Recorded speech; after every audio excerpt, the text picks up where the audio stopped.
খেলাধুলার গুরুত্ব তুলে ধরে শহীদ রাষ্ট্রপতি জিয়াউর রহমানের অবদান স্মরণ করেছেন কেন্দ্রীয় যুবদলের সদস্য ও নারায়ণগঞ্জ মহানগর যুবদলের সাবেক আহ্বায়ক মমতাজ উদ্দিন মন্তু। তিনি বলেছেন, একটা জাতিকে উন্নত শিখরে নিয়ে যেতে খেলাধুলা গুরুত্বপূর্ণ ভূমিকা রাখে।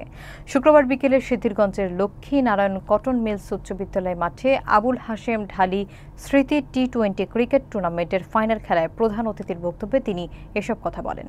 বিস্তারিত দেখুন সাদ্দাম হোসেন মুন্না খানের তথ্যচিত্রে। শুক্রবার বিকেলে সিদ্ধিরগঞ্জ থানার চৌধুরী বাড়ি লক্ষ্মী নারায়ণ কটন মিলস উচ্চ বিদ্যালয় মাঠে ঢালি ফাউন্ডেশনের আয়োজনে আবুল হাশেম ঢালি স্মৃতি টি-20 ক্রিকেট টুর্নামেন্টের ফাইনাল খেলা অনুষ্ঠিত হয়। এই খেলায় প্রধান অতিথি হিসেবে উপস্থিত ছিলেন কেন্দ্রীয় যুবদলের সদস্য এবং নারায়ণগঞ্জ মহানগর যুবদলের সাবেক আহ্বায়ক মমতাজ উদ্দিন মন্তু। তিনি তার বক্তব্যে বলেন, একটি জাতিকে উন্নত শিখরে নিয়ে যাওয়ার জন্য শহীদ রাষ্ট্রপতি জিয়াউর রহমান খেলাধুলাকে পৃষ্ঠপোষকতা দিয়েছেন। তিনি সর্বপ্রথম ঢাকায় প্রেসিডেন্ট ক্লাব ফুটবল টুর্নামেন্ট চালু করেছিলেন এবং এর মধ্য দিয়ে বাংলাদেশের পরিচিতি বিশ্বের দরবারে তুলে ধরেছেন। এই টুর্নামেন্টের ফাইনাল খেলাকে ঘিরে মাঠের চারপাশে দর্শকের উপচে পড়া ভিড় ছিল।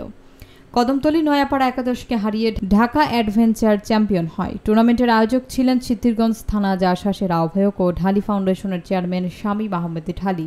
খেলা শেষে বিজয়ী দলের হাতে ট্রফি তুলে দেন মমতাজ উদ্দিন মন্তু এবং শামীম আহমেদ ঢালি।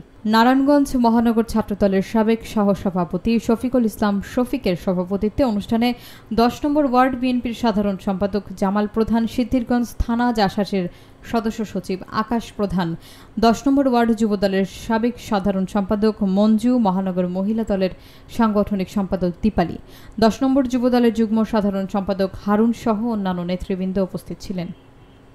ব্যাপকভাবে এই সিদ্ধিরগঞ্জের মাটিতে সিদ্ধিরগঞ্জে আমরা টুর্নামেন্ট আরো বড় আকারে আমরা এই অনুষ্ঠান ইনশাল্লাহ আগামীতে আরো করব।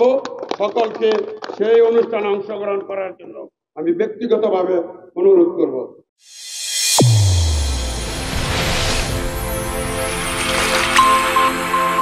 চ্যানেল A1 হৃদয়ের স্পন্দন।